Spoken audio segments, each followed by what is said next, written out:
Greetings to all. My name is Preeti. With me is Priyanka and Afreen. And our topic is regarding powders, in which we have chosen the subcategory of what are powders and its definition, what are their advantages and disadvantages, what are the types of powders and their classification, and geometrical dilution. Let us get started with the presentation.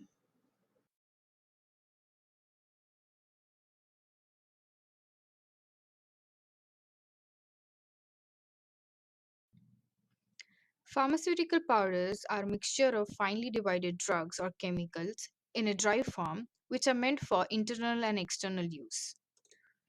These are also known as solid dosage forms of medicaments in which one or more drugs are dispensed in finely divided state with or without excipients. They are available in crystalline or amorphous forms. Although the use of powders as a dosage form has been replaced largely by the use of tablets and capsules in modern medicine, they represent one of the oldest dosage forms and present certain advantages that have led to their continued use of pharmaceutical dosage forms. Powdered drugs are frequently added to other ingredients to make ointments, pastes, suppositories, and others. Powdered drugs can be blended with other powdered materials that is known as additives prior to fabrication into other solid dosage forms such as tablet and capsules. Although powders are not used nowadays extensively as a dosage form, but they're widely used in preparation of various dosage forms.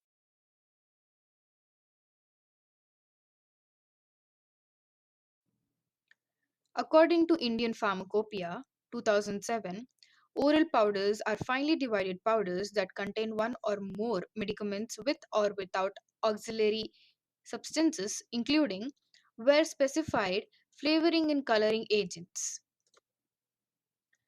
Now, let us go through the advantages and disadvantages of powders. Advantages: it is used both internally and externally. It has good chemical stability compared to liquid dosage forms. Chance of incompatibility is less. The smaller part size or smaller particle size of powders causes more rapid dissolution in body fluids, where increasing drug bioavailability and decrease in gastric irritation compared to tablets takes place. Onset of action is faster as compared to tablets and capsules. Because of its smaller part size of powder, it gets dissolved in the body fluids. Easy to carry than liquid dosage forms. Easy to administrate to patient orally by dissolving it in suitable liquid. Powders are more economical as compared to other drug formulation because it does not require any special machinery or techniques. Where there are advantages, there are disadvantages also. Powdered drugs having bitter, nauseous, and unpleasant taste cannot be dispensed in powdered forms. Deliquescent and hygroscopic drugs cannot be dispensed in a powder form. Drugs which get affected by the atmospheric conditions or environment are not suitable for dispensing in powdered form. Dispensing of the powder is very time consuming. Quantity less than 100 mg cannot be weighed conveniently on weighing balance. Now, let us go through the classification of powders. The classification of powder is as follows: bulk powders for external use, bulk powders for internal use, simple and compound powders for internal use, powdered enclosed in sachets and capsules, compressed powders.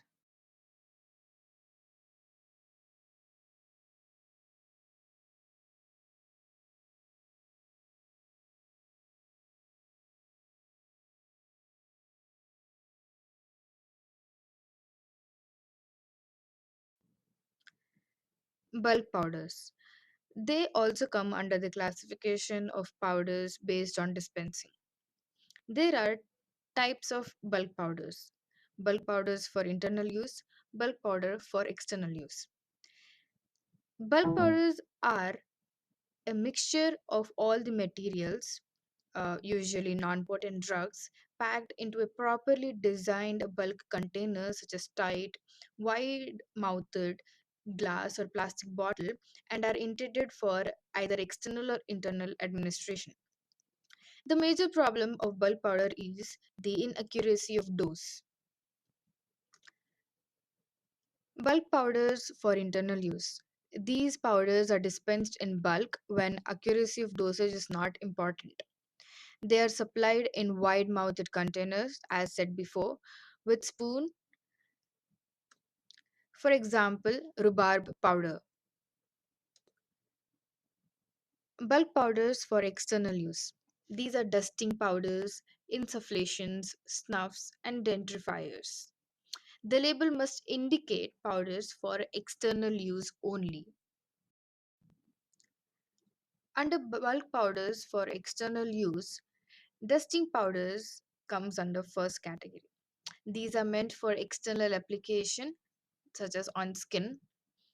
It is in fine state to avoid local irritation. Dusting powder should be passed through sieve 80 or 120 to enhance effectiveness. These powders are passed through sieve number 85, which is around 180 nanometers, in order to get a fine powder. There are two types of dusting powders: medical and surgical, which are free from pathogenic microorganisms. Medical dusting powders are mainly used for superficial skin condition, whereas for surgical dusting powders, these are used in body cavities, wounds, or umbilical cords of infants. It must be sterilized before use. Preparation of dusting powders. Dusting powders contain antiseptic, astringent, antiperspirant, and antipyretic properties. It can be applied with powder puff or sterilized gauze pad. Next one is snuffs. These are finely divided solid dosage forms of medicaments which are inhaled into the nostrils. It contains antiseptic, bronchodilators, decongestants.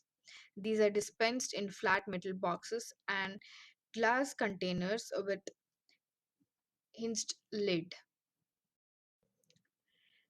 Next one is insufflations.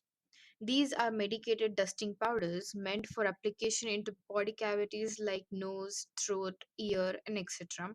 with the help of insufflators that are in the form of sprays with where the stream of fine powder is dispensed.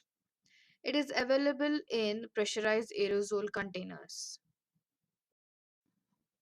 Next one is dentrifiers. These are also known as tooth powders. Dental powders are applied with the help of a toothbrush for cleaning the surface of the teeth. Dental powders contain detergents, abrasives, antiseptics, and coloring and flavoring as incorporated in a suitable base. Base is CaCO3. The detergent is in the form of soap, and the abrasive action is provided by finely powdered pumice stone. Essential oils are added to provide flavor and freshness to the mouth as well as antiseptic actions.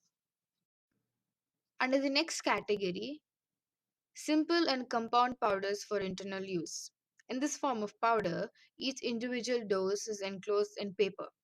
The number of ingredients may be one, that is simple, or more than one, that is compound. The minimum quantity of each powder shouldn't be less than 100 mg for it, cannot be handled conveniently by the patients, and cannot be weighed accurately.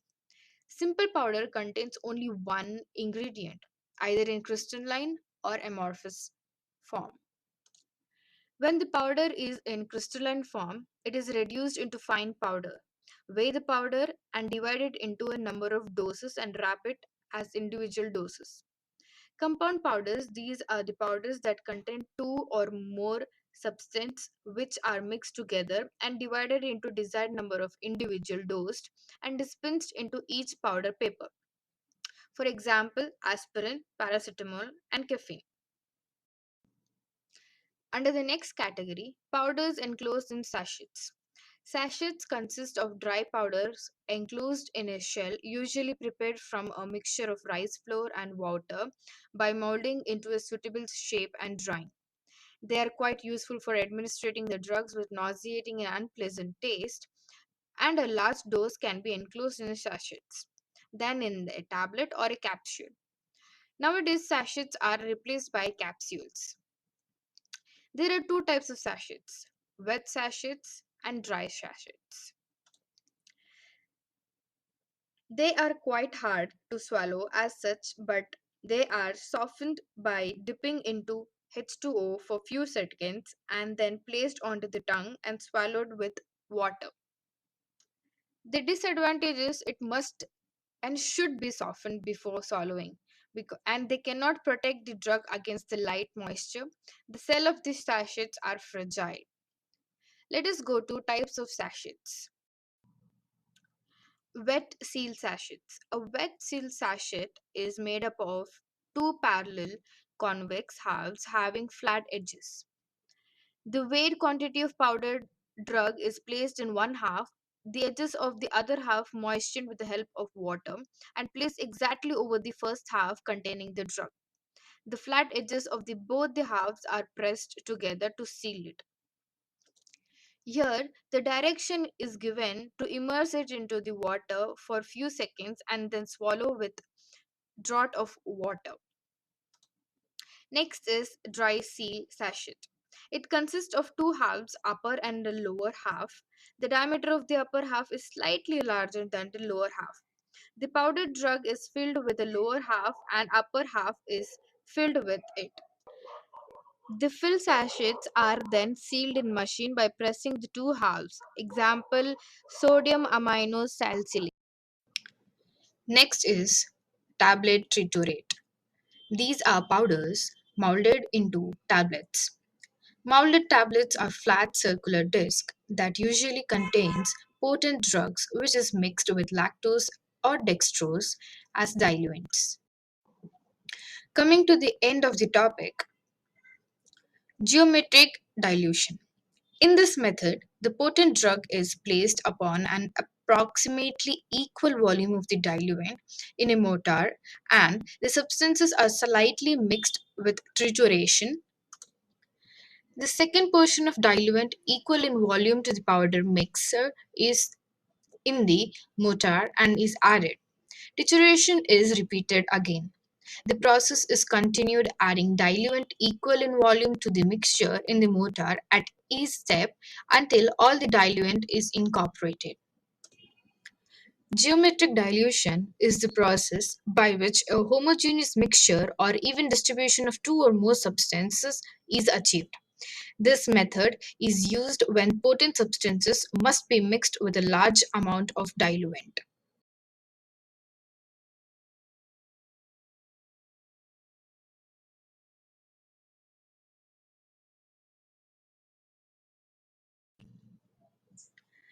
Here, I would like to conclude by saying that powder dosage forms are versatile, flexible in dosage strength, and relatively stable, and also convenient to manufacture, store, handle, and use. It is possible to reduce them to desired particle size, and thus they facilitate rapid absorption. Thus, from pharmaceutical consideration, powders are convenient and useful for prescribing drugs.